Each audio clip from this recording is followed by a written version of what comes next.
Bon, vidéo très simple, hein. Un peu limite à l'ancienne, comme certains aiment, voilà, très naturel, sans artifice, c'est vraiment une vidéo sans... y a rien de... J'ai acheté une guitare sur Temu, pour la 3e fois. Voilà, j'ai fauté, et en plus j'ai choisi la guitare la plus chère, sur Temu. J'ai fauté. Pour la 3e fois. Alors, eh bien, comment s'est passée cette histoire? J'ai tout simplement demandé à l'équipe d'aller sur Temu, d'acheter la guitare la plus chère sans que je sois au courant de ce qui allait arriver. C'était une demande qu'on m'avait faite puisque j'avais fait déjà la guitare la moins chère chez Temu, et là j'ai fait la guitare la plus chère. Encore une fois, ce n'est pas un exemple d'acheter sur Temu, je suis un cobaye pour vous montrer ce qu'on peut trouver, c'est bien, cool, pas bien, etc. La marque, c'est West Creek Guitar. Évidemment made in China, donc on va voir sur quoi on va tomber. Donc on m'avait juste donné le nom de la marque pour que je puisse un peu bien m'informer de ce que c'est à la base pendant les semaines de livraison, mais je savais pas du tout le modèle, je ne le connais toujours pas, on va le découvrir ensemble, c'est parti. Voyons voir... Hop, hop, hop, hop, hop, attends, il y a un truc que t'as pas saisi, je crois. Une chose dramatique. Avant de vous montrer ça, faut que je vous en parle. À l'heure où je parle sur la montre que je n'ai pas, je dois vous annoncer que ce sont les dernières heures sur la réduction énorme qu'il y a eu là depuis quelques temps, des moins 65% sur mes méthodes vidéo, pour ceux qui veulent apprendre la guitare avec moi. Donc comme je l'ai dit, jusqu'à moins 65% de réduction, cette promo était infâme, insolente pour fêter tout simplement les 10 000 membres, et c'est une promo qui ne reviendra pas, ou alors dans 7 ans. 8 ans. Il y a plein de thématiques pour tous les niveaux, pour tous les styles, il y a le métal, il y a polyvalent, il y a pour les solos, pour l'impro, la créativité, etc. Même la MAO. Évidemment, depuis que j'ai lancé la promo, eh bien, il y a eu des centaines, voire peut-être même milliers de membres qui se sont inscrits. Je les remercie absolument. D'ailleurs, je vous mets quelques mots là, pour au cas où vous ayez une frayeur si, waouh, ça fait peur d'avoir une méthode avec ce gars chelou. Oui, ce sont les méthodes les plus cheloues du game. Bref, c'est dans la description, c'est sur la chelousphère, et ce sont les dernières heures demain, c'est fini. Pensez-y. On retourne à la vidéo. Oh là oh là là. Ceci est une chelouterie de premier rang. Donc, on a une guitare... Ok. Donc c'est la plus chère. Alors je vais juste demander le prix parce qu'on me l'avait pas envoyé. D'accord, cette guitare a été trouvée à 297 € sur Temu. Donc, oh, quoi? Il y a un Floyd Rose spécial là-dessus. Donc juste ici on voit la mention Floyd Rose spécial, donc il y a un bloc Floyd, mais vraiment de la marque Floyd Rose, c'est assez ouf. Donc 300 €, ça reste un prix, mais ça reste de l'entrée de gamme. On a un petit peu la rage parce qu'on a été voir sur le site, on peut les trouver à 220-250 € à l'heure actuelle. Mais avoir un Floyd Rose sur ce genre de choses, pour moi c'est impensable, dans le sens où déjà un bloc Floyd Rose, au moins cher possible, je pense que ça doit valoir dans les 150 €, juste le bloc. Donc soit il y a 150 € déjà dans le bloc, mais en termes de marge, pour eux, je ne sais pas comment ils font, puisqu'il n'y aurait rien ailleurs en termes de coût. Mais ça va être eh bien une belle aventure tout ça. Bon bah je m'aperçois qu'on a un bouton de flipper juste ici, je pense savoir l'utilité, on verra après ce que ça donne. Sinon ce revêtement satiné à façon vert militaire, ça bah j'aime beaucoup, avec un accastillage noir, donc très bien. Effectivement on est sur un truc en termes de forme, qui, moi, n'est pas du tout mon style de guitare, hein, ça se rapproche des formes aussi Flying V, des formes baissées riches, etc. Sauf que là, j'ai l'impression d'avoir les signatures des guitares Dean, de Dimebag Darrell, clairement, c'est un peu ce délire-là. Aussi Washburn, effectivement. Donc j'imagine une guitare faite pour le métal, et ça se voit, je pense, en termes de conception. Un micro, merci, au revoir, un double micro, on verra s'il est puissant ou pas. Et puis le nom du modèle, c'est la 8 Voltage. On est en plein dedans. Bref, bah, je pense qu'il est temps d'aller tester cette méga chelouterie. J'avais pas vu, excusez-moi, mais je vous montre. Voilà, globalement, on a des flammes. Alors, on les aurait en rouge ou en doré, là, on aurait été dans le maximum de la kitscherie interne. Bref, on y va. Ok, guitare chelou, s'il vous plaît. Et voilà, non, non, c'est parce que j'ai dit le mot chelou, c'est ça? Rangez-moi ça, s'il vous plaît. Veuillez me donner la guitare bizarroïde. Oh là, eh ben décidément, c'est le florilège de la chelouterie. Celle-ci vous a beaucoup plu, hein. Vidéo de la semaine dernière, elle est disponible en cliquable, le test complet avec l'ampli intégré. Mais c'est... Oula, pardon. Mais c'est toujours pas ça. Rangez-moi ça encore une fois. Bon, si je dois aller la chercher moi-même, bah je vais y aller, hein. Ça sert à rien de faire des tours de magie. Bref, me voici en compagnie et installé de la West Creek Guitars High Voltage. Bon, Alors, en termes de spécificité axiale, je me suis installé avec cette jambe qui est relevée, et puis la guitare qui est vraiment plantée ici, dans le sens où c'est une position classique. Pourquoi? Parce que ce genre de forme, ou même les Flying V, ou les formes un petit peu bizarroïdes, moi personnellement je préfère vraiment être comme ça plutôt que comme ça. Quoique celle-ci encore, comme il y a le rebord ici, ça va, mais épaules méga tendues, et avec ma tendinite de l'enfer et des démons, je ne préfère pas tester ça. Donc je me mets dans cette position, et là du coup je le mange face à moi, j'aime beaucoup cette position d'ailleurs, hein, qui me demande que à être agressé, donc on va voir tout ça, c'est parti.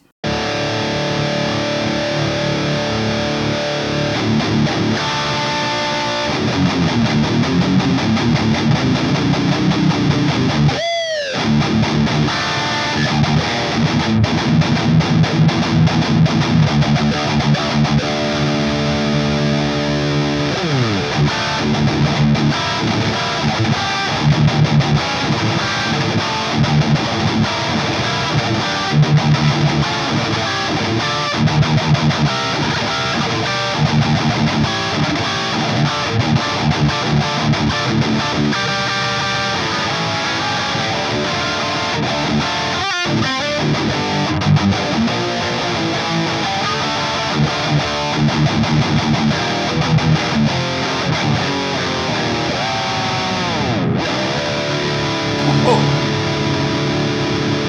Mais j'ai pas envie de m'arrêter, qu'est-ce que c'est que cette diablerie? J'ai pas du tout l'impression d'avoir une guitare déjà qui vient de chez Temu, hein, on a déjà vu un petit peu les sacrifices que j'ai fait en vidéo par rapport à ça et c'était assez catastrophique à chaque fois. Quoi? Qu'est-ce qui s'est passé? Non. Oh.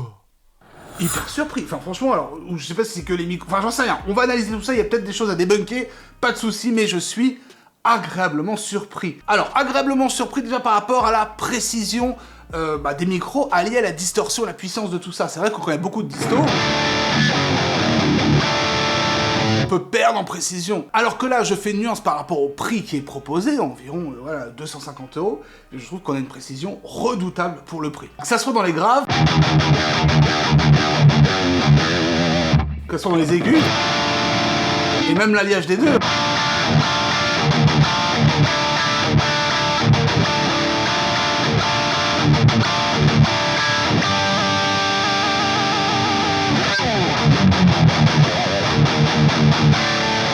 En tout cas, je trouve qu'il y a un bon grain, et surtout pour le métal, vraiment un truc qui crache bien, quoi. C'est très gras et ça fait plaisir. Juste au cas où, tous les tests que vous entendez aujourd'hui, les distorsions, etc., c'est fait sur les amplis de chez Blob Audio, notamment aujourd'hui le Blob Narok. Si vous voulez tester, il y a 7 jours d'essai gratuit, c'est dans la description. Pour moi, en guitare, il y a une pièce maîtresse, c'est vraiment le manche. Et là, sincèrement, je suis méga surpris parce que j'ai une à l'aise complète. Or, sur ces budgets-là, je le rappelle, dans l'entrée de gamme, etc., avant le milieu de gamme, je trouve que, bien, ce qui pêche le plus, c'est vraiment le manche. Or là, déjà, il y a ma finition préférée. Alors après, ça, c'est personnel. Et ouais, en fait, ce qui est trop cool, c'est pas forcément le bois utilisé, mais c'est plutôt le revêtement. En gros, bien, la plupart des guitares ont un vernis brillant, un vernis mat, on voit le bois apparent, etc. Donc là, effectivement, il y a du bois, mais il y a ce revêtement qui est en ultra satiné, et c'est vraiment le top pour moi. Si un jour je devais faire une marque de guitare, je dis ça, je dis rien, eh bien je choisirais quand même une proposition comme celle-ci, parce que c'est mortel, et écoutez, ça fait ce petit bruit magnifique.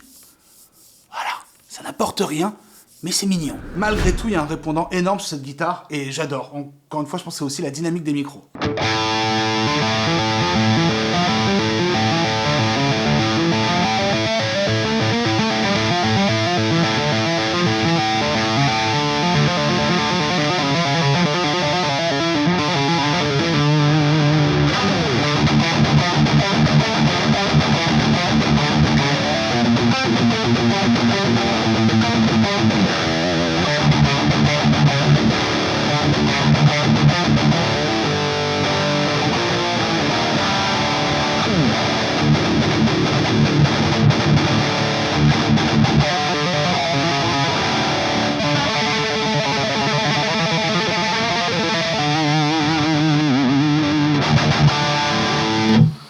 Ça marche, hein. Ça marche gravement même, c'est hyper surprenant, j'aime beaucoup.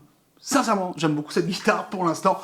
Bon, hormis la forme. Je suis pas non plus fan des formes extrêmes, mais il en faut toujours une comme ça de côté, c'est toujours du bien. Donc, j'ai attendu quelques semaines avant de recevoir cette guitare, ça m'a permis de faire des recherches sur cette fameuse marque West Creek Guitars. Alors, ils sont a priori très récents dans le game de la guitare. La société a été montée en Chine en 2022, et c'est vrai qu'il y a eu un certain engouement pour cette marque, puisque l'ADN principal est de faire des guitares au maximum de la qualité et au minimum du prix.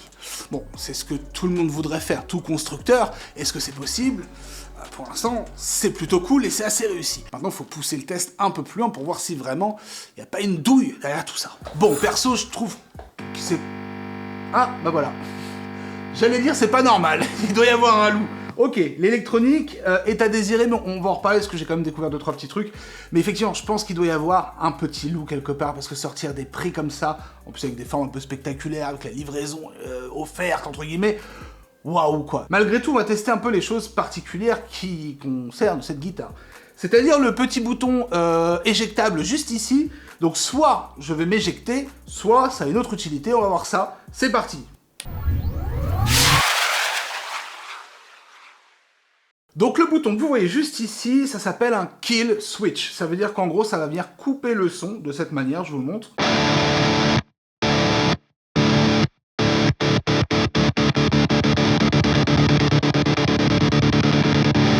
Il marche plutôt correctement. Alors moi, j'en ai un, effectivement, enfin j'aime bien les kill switch. C'est vrai que, bon, quand on est lent, il n'y a pas de problème, il faut vraiment bien appuyer. Par contre, pour tout ce qui est... Bon, ça va, hein, ça fait l'effet, mais normalement, ça va vraiment faire des coupures, etc. Là, c'est vraiment un kill switch de très faible qualité, très cheapos. On le sent en électronique parce qu'en plus de ça, on entend des craquements, en fait. Hein. Voilà, c'est pas quelque chose de foufou, mais pourquoi pas. Donc on va voir un peu en situation réelle ce que ça donne.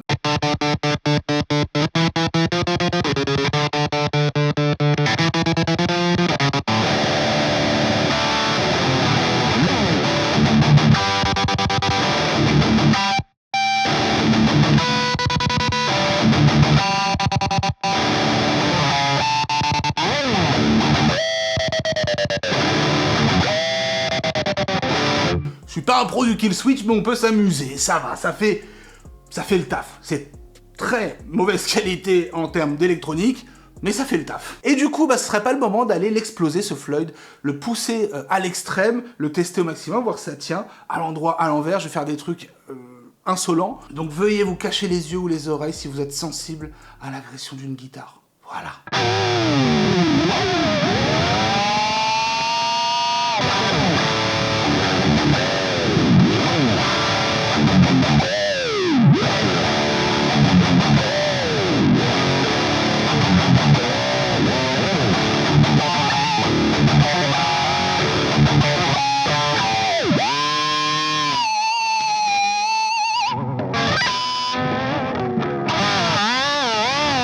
J'aime bien faire ça, c'est mon test quand je suis dans un magasin de musique. J'arrive, je fais ça pour voir si le flow il tient. Il descend bien.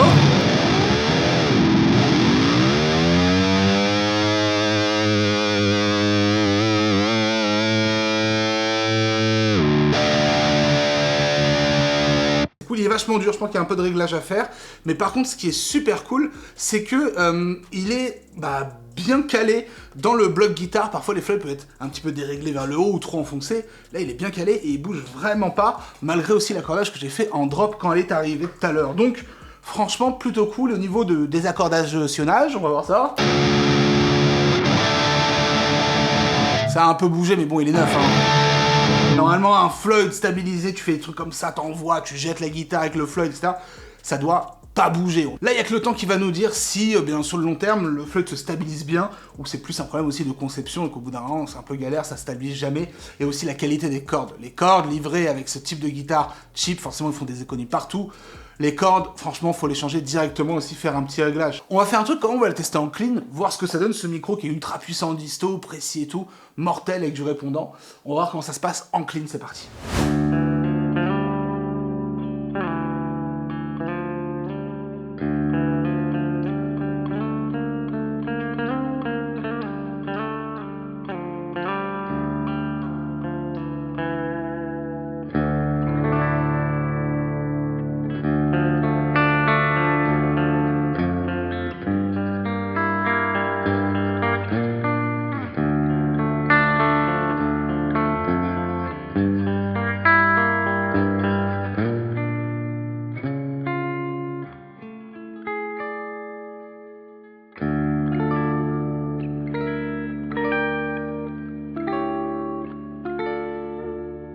Bon, en clean, c'est pas fameux. Je trouve que ça sonne vachement plat, creux, carton.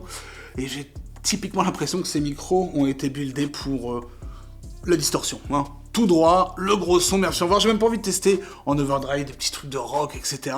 Ça vaut pas le coup, c'est vraiment une guitare, en plus c'est marqué dans les specs, qui a été pensée pour ça. Notamment aussi d'où le fait de un micro, on va tout droit. Et même en testant des petites notes comme ça en solo, façon clean, un peu blues, etc., un peu rock...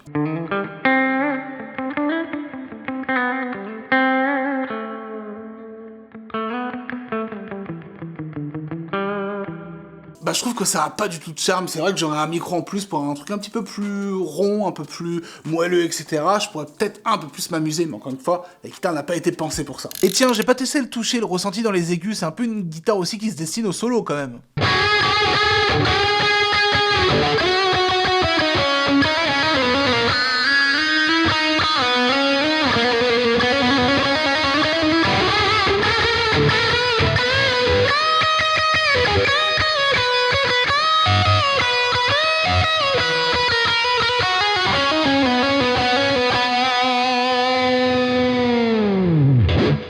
Bon, je finirai quand même par dire qu'il y a un énorme point fort dans cette guitare, c'est, et à ma grande surprise avec la forme, une fois qu'elle est positionnée comme ça, c'est le confort, pas forcément sur le corps, quoique c'est plutôt bien réparti et c'est pas très lourd, je crois qu'il fait environ 4 kg la guitare, à peine. Et par contre, c'est ce manche-là qui est vraiment très agréable. Genre le manche presque parfait pour moi, ni trop gros, ni trop large, ni trop épais, ni trop fin, avec cette finition, je vous ai déjà parlé, donc franchement c'est mortel, l'accès aux aigus est super sur ce genre de guitare, donc parfait. Donc voilà, si je devais conseiller cette guitare, ça serait peut-être avec un chevalet fixe, au moins il n'y a pas d'embrouille. Franchement sur ces prix-là, avoir des fleuils, des technologies comme ça, c'est un peu moyen. Et puis un micro, moi ça me suffit pour le côté métal, mais si on veut une guitare un peu plus polyvalente, le petit micro en plus pour avoir des beaux petits cleans. Mais quoi qu'il arrive, j'ai vraiment l'impression que cette guitare elle est faite pour l'envoyer dans un gros ampli en mode distorsion et jouer. Donc maintenant j'attends aussi vos avis. Encore une fois, la chelouterie n'est actuellement jamais finie, vous l'avez vu. Et là, surtout, pensez que c'est les dernières heures. Demain, c'est terminé pour les moins 65% sur certaines méthodes de la chelousphère pour apprendre la guitare avec moi. Il y a aussi des moins 50, des moins 30. Et vous pouvez aussi, si vous prenez plusieurs méthodes, les cumuler entre elles, ces réductions. Et du coup, il y a la fameuse méthode métal, pour ceux qui veulent ça, la méthode polyvalente, la méthode solo aussi, pourquoi pas, une méthode booster sur 28 jours et plein d'autres méthodes. Donc là, c'est les dernières heures. La promo ne reviendra pas, c'était pour fêter les 10 000 membres. C'est une promo exceptionnelle. 65%. C'est abusé. Comme je vous l'ai précisé, tous les sons ont été faits sur le logiciel Blob Narok de chez Blob Audio. Il y a 7 jours d'essai gratuit si ça vous intéresse. Pareil, c'est dans la description. Et puis je vous dis à très bientôt pour de nouvelles vidéos. Ciao!